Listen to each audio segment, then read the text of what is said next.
አርስተ ዜና ሀገራዊ ኮሚሽን ዘተ ኢትዮጵያ ምስ ተወከልቲ 56 መንግስታውን ውልቀ ላዕሎት ትካላት ትምህርትን ይዛተ ምህላው ተገሊጹ።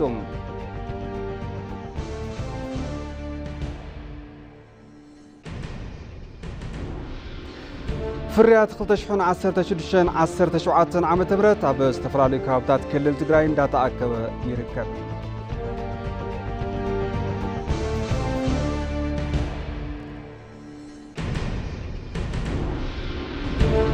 ኣብ ዜና ወጻኢ ኣብ ቀረባ ሓላፊ ክፍሊ ኣፈጻጽማ ምምሕዳር መንግስቲ ኣሜሪካ ኮይኖም ዝተሸሙ ኤሎን መስክ ምስ ፍሉይ ልኡኽ ኢራን ኣብ ውድብ ሕብራት መንግስታት ኣሚር ሰዒድ ኢራቫኒ ተዛትዮም።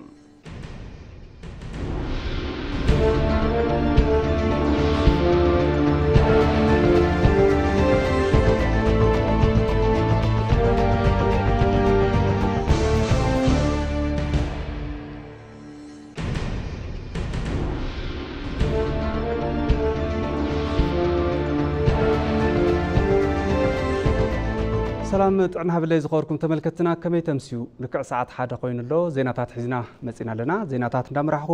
ሓቢረኩም ጸንሕ ኣነ ብርሃን ፍሳየ ፈለማ ግን ብሓጸር ዜናታት ይኽጅምር። ሃገራዊ ኮሚሽን ዘተ ኢትዮጵያ ምስ ተወከልቲ 56 መንግስታውን ውልቀ ላዕሎት ትካላት ትምህርትን ይዛተ ምህላው ተገሊጹ። ዋና ኮሚሽነር እቲ ኮሚሽን ፕሮፌሰር መስፍን ኣርኣያ ተን ትካላት ስልጠናን እታወታትን ብምሃብ ነቲ ኮሚሽን ልዑል ኣስተዋጽኦ ኣበርኪተን እየን ኢሎም። ኣብ ውሽጢ 11 ክልላት 15 ጨንፈር ኣብያተ ጽሕፈት ሃገራዊ ኮሚሽን ዘተ ዝተኸፈተሉ ኣብ ላዕሎት ትካላት ትምህርቲ ከም ዝኾነ እውን ሓቢሮም። ኣብቲ ዘተ ልዕሊ 1,200 ፕሬዚዳንታትን ተወከልትን እተን ትካላት ይሳተፈለዉ ተባሂሉ።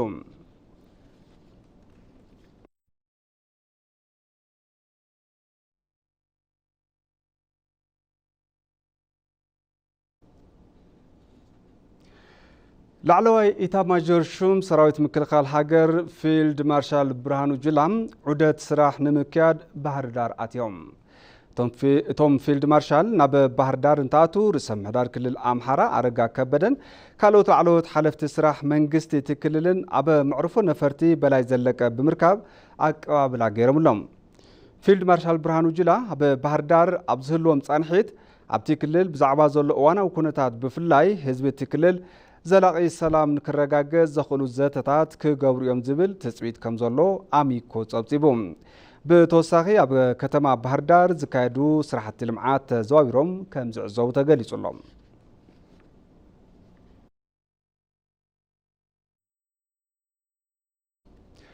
ብምክትል ድሕንነት ህዝቢ ቻይና ሺ ያንጁን ዝተመርሐ ጉጅለ ልኡኽ ኣብ ቤት ዕዮ ፌደራል ፖሊስ አዲስ አበባ ዑደት ይገብረሎም።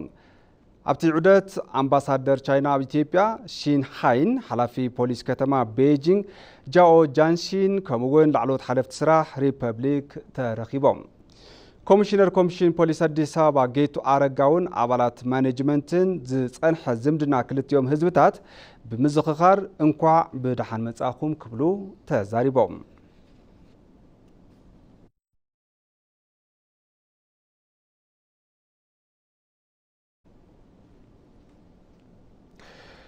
ኮሚሽነር ጀነራል ኮሚሽን ፌደራል ፖሊስ ደመላሽ ገብረ ሚካኤል ምስ ሚኒስትር ድሕንነት ህዝቢ ቻይና ሺ ያንጁን ኣብ ክልቲኣውን ሃገራውን ጉዳያት ጠሚቶም ተዛትዮም። ኣብ ዘቶም ድማ ክልቲኦም ወገናት ተዋዲዶም ንምስራሕ ኣብ ስምምዕነት ኣብ ዝበፅሑሎም ጉዳያት ከም ዝዘተዩ ሓበሬታ ፖሊስ ፌደራል ኣመላኺቱ። ዶብ ዘለል ገበናት ኣብ ምክልኻል ተደለይቲ ገበነኛታት ልውውጥ ምግባር ኣብ ህንፀት ዓቕምን ሓገዛት እታወታትን ዝዕግብ ውፅኢት ከም ዝተረኸበ ኣብቲ እዋን ዘተ ተገሊጹሎም።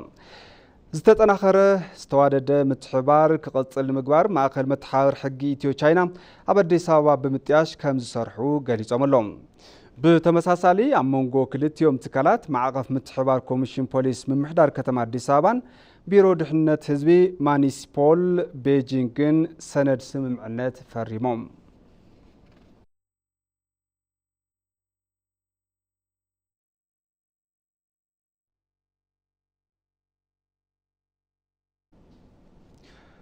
برازيل مس إثيوبيا زلوا ركب نابزل على بركي كب نبال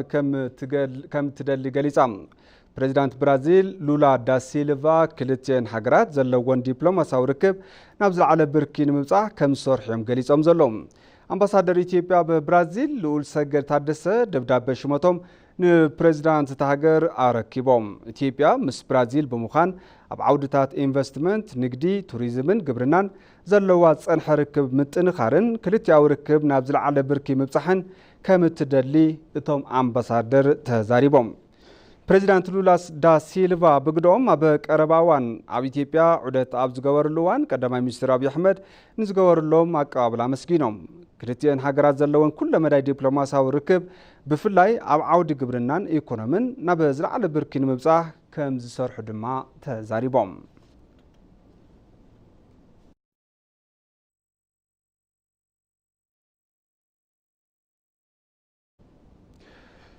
عطقات بارتي فدرالاوي ديمقراسياوي عفار عطقوم نمنجستي كلل عفار بمركب نسلامتي كلل بحبار نمسراح تسمع معهم سنسرعات رككب التعطقي أب كتما أب علا كم استقايدة كاب محبراو ميديا سراويت مكلخال زرخبنا حبريتا يردم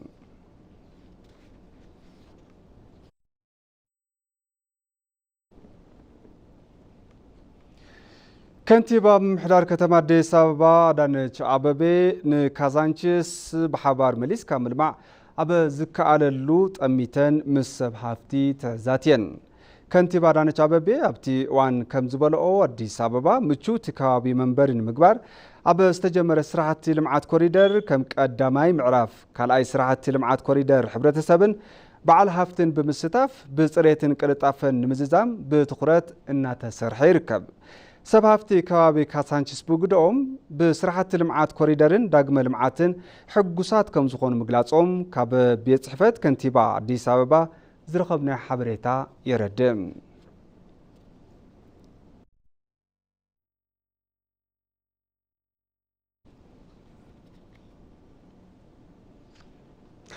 تبركتي حزدما بزرزر ناب حزنام زيناتاتي كحلف مبل 19 بعال معالتي بهر سباتن هزتاتن إثيوبيا بدموق نمخبار مدلوات موغانو كلل دو إثيوبيا أفليتلوم رسم حدارتي كلل طلعون كبده نتي بعال ملكتهم ناتوغنو زلو سرعتي أبا كتم 4 منج نمرخب تحفاش مجلس هيبوملهم نصبصاب ميكائيل غزو جيتاچو عالمو كم صعب كاورباي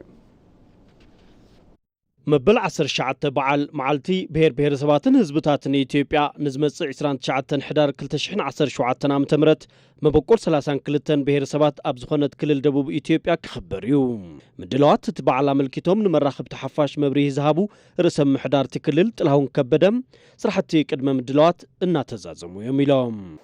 የ 19ኛውን የብሔር ብሔረሰቦችና ህዝቦች ቀን በዓልን مبل 19 بعال معالتي بهر سباتن هزتاتن إثيوبيا نكنت سناد عد رخيبنا بركز بولو كوميتيتات آتايشنا عمزازمي مدلوات معرافينا نركب داقيم مبل 19 بعال معالتي بهر سباتن هزتاتن إثيوبيا تنخبر ببهراوي درجة حقراوي مرددا نهبر بهراو حدنت بزبل مري حساب كم اون عزيوم بزحات مرها قبرتات بمدلاو اب كل الدوب إثيوبيا كتما 4 منج بدموق نمخبار ببهراو درجة يخون بدرجة كلل عبيين نؤسن كوميتي تتعيشو سرحتي إنا سرحنا إنا نركب እቲ መድረኽ ንሕድሕዳዊ ርክብ ምቹው ኩነታት ብምፍጣር ኢኮኖሚያዊ ፖለቲካዊ ማሕበራዊ ምትእስሳር ኣብ ምፍጣር ልዑል እጃም ከም ዝህልዎ እውን ኣዘኻኺሮም በርካታ ብሔር ብሔረሰቦች በአንድ ማዕከል ላይ ሲገናኙ ብርክት ዝበሉ ብሔር ብሔረሰባት ኣብ ሓደ ማእከል እንትራኸቡ ባህሎም ጸጋታቶም ከምኡውን ኣነባብሮኦም ኣብ ሓዲኡ መስደመሚ ዝኾነ እቲ ካልእ ብመገዲ ትምህርቲ እናወሰደ እናዋሃደ ዝኸደሉ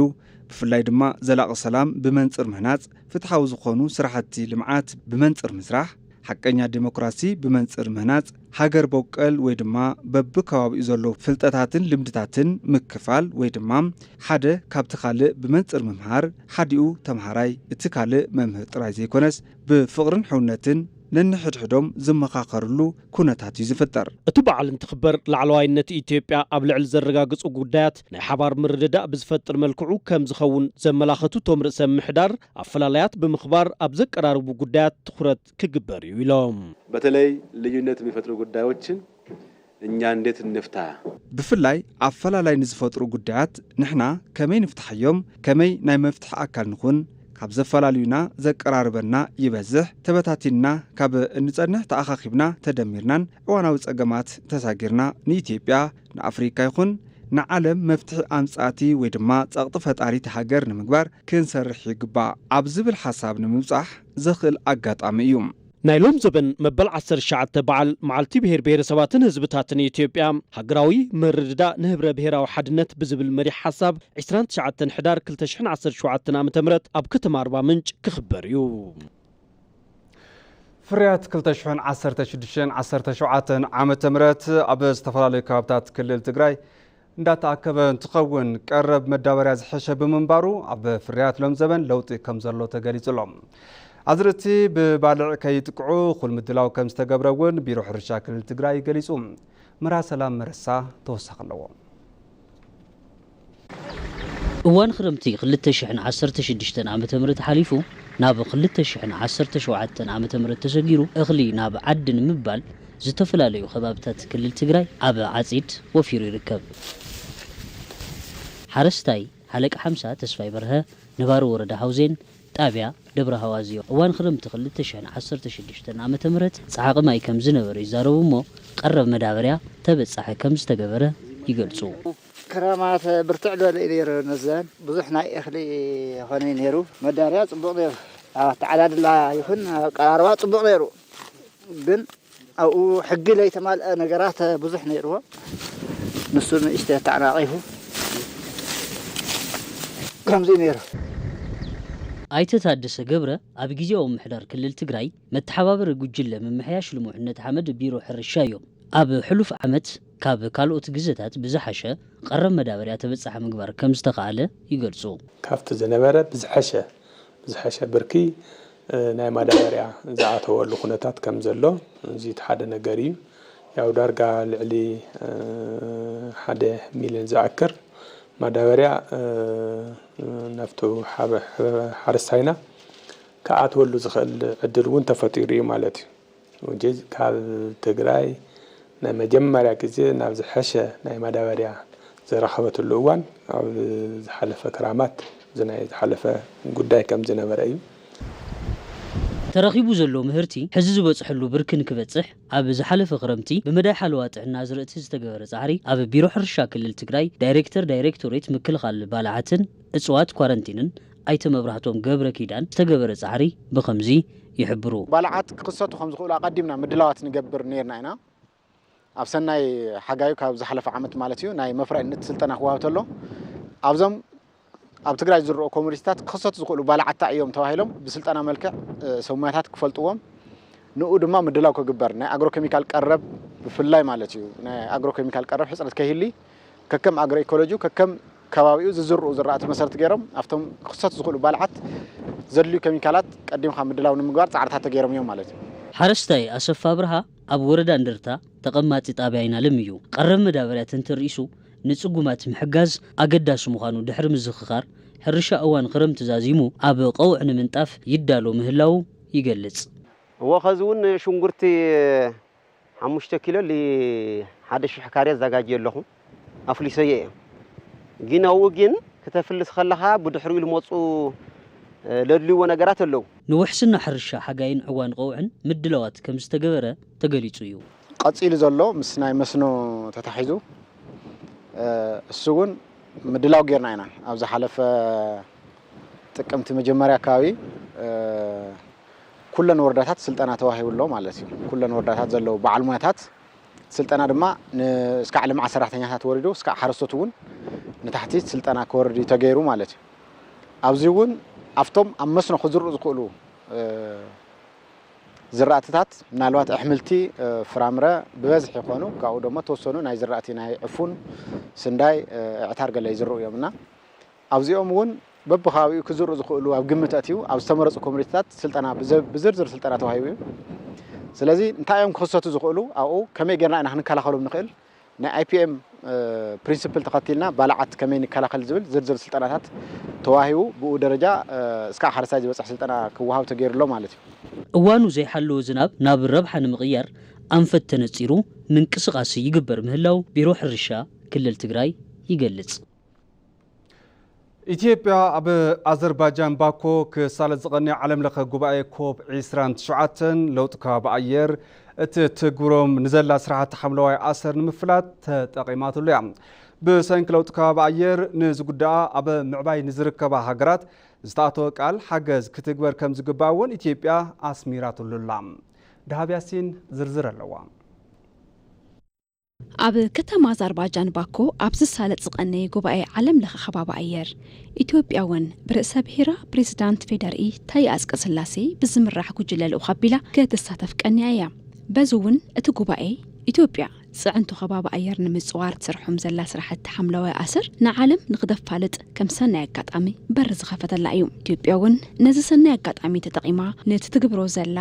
መርሃ ግብሪ ሓምለዋይ ኣሰር ሽፋን ደኒ ካብ ምዕባይ ሓሊፉ ብዙሕ ረብሓ ከምጽእ ምኽኣሉ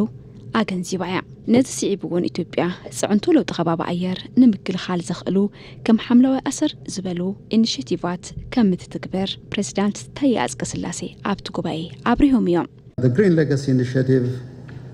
encompasses agroforestry ኢኒሽቲቭ ሓምለዋይ ኣለና ልምዓት ደኒ ዘፈር ልምዓት ደኒ ሓምለዋይ ጽባቐ ከተማን ዝተዋደደ ኣማሕድራ ሓመድን ማይን ዘጠቃልል እዩ በዚ ውፅኢት ሰሪሕና ሽፋን ደንና ካብቲ ዝነበረሉ 17.2 ሚእታዊ 23.6 ሚእታዊ ከዓቢ ኽኢሉ እዩ እዚ ውፅኢት ብ2030 ከም ሽቶ ዘቐመጥናዮ 30 ሚእታዊ ሽፋን ደኒ ንምዕዋት ከም ዝቐረብና የመላኽት ኢኒሽቲቭ ሓምለዋይ ኣሰር ንለውጢ ከባቢ ኣየር ጥራሕ ዘይኮነስ ንማሕበረሰባዊ ምጣነ ሃፍቲ ዕብየት እውን እጃም እናበርከተ ይርከብ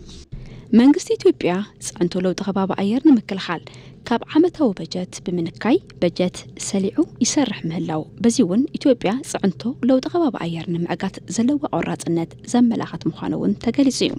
The Ethiopian government has established a dedicated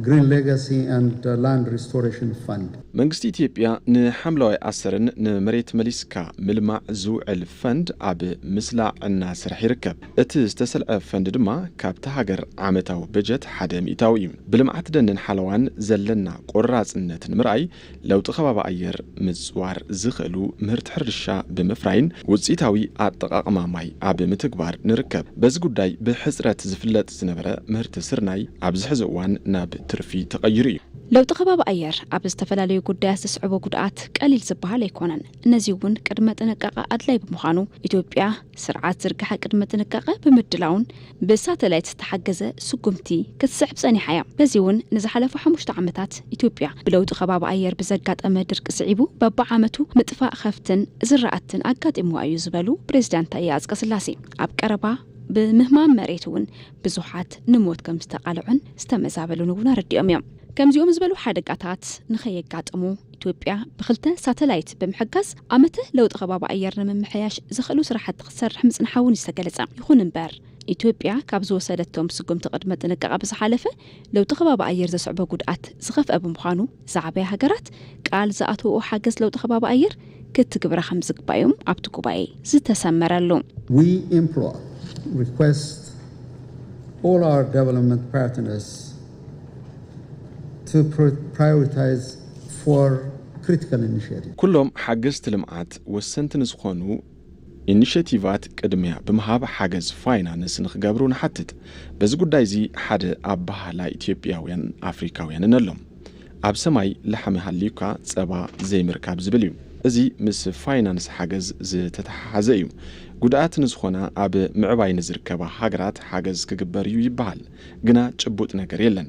ዓለም ለኸ ሕብረተሰብ ለውጢ ከባቢ ኣየር ንምዕጋት ጭቡጥ ሓገዝ ፋይናንስ ክገብር ኣለዎ ኣብ ምዕባይ ዝርከባ ሃገራት ንጽዕንቶ ለውጢ ከባቢ ኣየር ዘለዎን እጃም ኣዝዩ ትሕት እኳ እንተኾነ ናይቲ ጸገም ቀንዲ ተጠቃዕቲ ግና ንሳተን እየን ብሰንኪ ለውጢ ከባቢ ኣየር ዝበጽሑ ጉድኣታት ንምንካይ በብዓመቱ ብቢልዮን ዶላራት ኣሜሪካ ዝወጽእ ገንዘብ ብስጉምቲ ቅድመ ጥንቃቐ ምንካይ ከም ዝከኣል እውን ኣብቲ ጉባኤ ተገሊጹ እዩ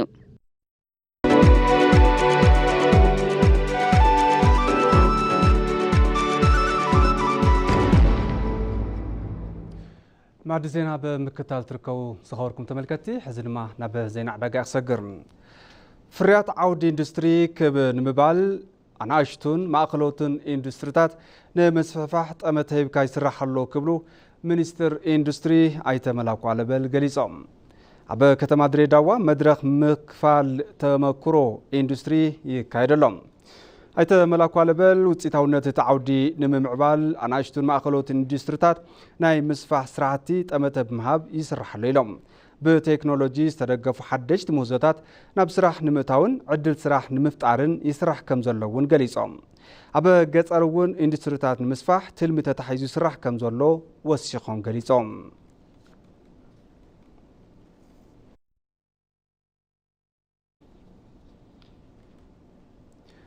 ኣብ 2017 ዓመተ ምህረት ቀዳማይ ርብዒ ዓመት ካብ ክልል ጋምቤላ ጥራሕ ልዕሊ 900 ኪሎ ግራም ወርቂ ናብ ሃገራዊ ባንኪ ኣታው ተገይሩ። እቲ ክልል ኣብዚ ርብዒ ዓመት 325 ኪሎ ግራም ወርቂ ኣታዊ ንምግባር ተሊሙ ዋላ እንተነበረ ልዕሊ 900 ኪሎ ግራም ወርቂ ኣታዊ ብምግባር ልዕሊ ትልሙ ክዕውት ከም ዝኽኣል ሓቢሩሎም። ንመምሐየሺ ማክሮ ቁጠባ ስዒቡ ብኮንትሮባንድ ይወፅእ ዝነበረ ወርቂ ናብ ሃገራዊ ባንኪ ከኣቱ ዕድል ብምፍጣሩ እዚ ኣፈላላይ ክርከብ ከም ዝኽኣለ ምክትል ዳይሬክተር ኤጀንሲ መዓድን ኤልያስ ገዳሙ ተዛሪቦም።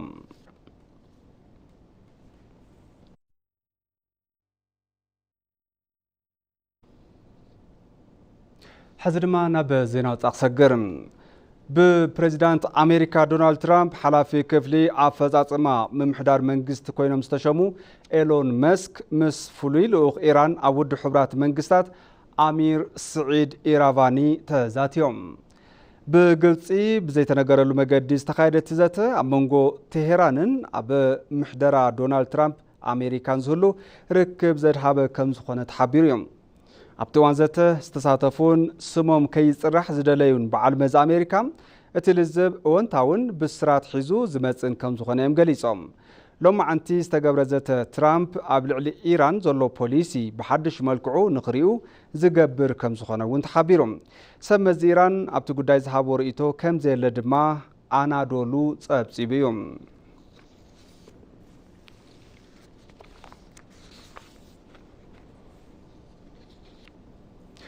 ኣብ መወዳእታ ቀንዲ ዜናታት ዝዕለት ከዘኻኽረኩም ሃገራዊ ኮሚሽን ዘተ ኢትዮጵያ ምስ ተወከልቲ 56 መንግስታውን ውልቀ ላዕለዎት ትካላት ትምህርትን ይዛተር ምህላው ተሓቢሩ።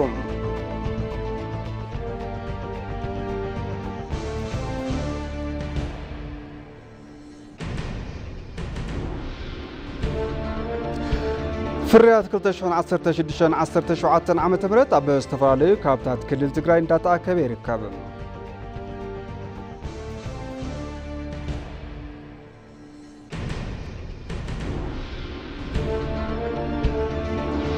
ካብ ወፃኢ ኣብ ቀረባ እዋን ሓላፊ ክፍሊ ኣፈጻጽማ ምምሕዳር መንግስቲ ኣሜሪካ ኮይኖም ዝተሸሙ ኤሎን መስክ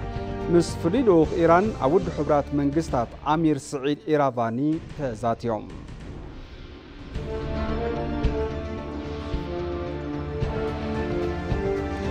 ባርከስ ተመልከቲ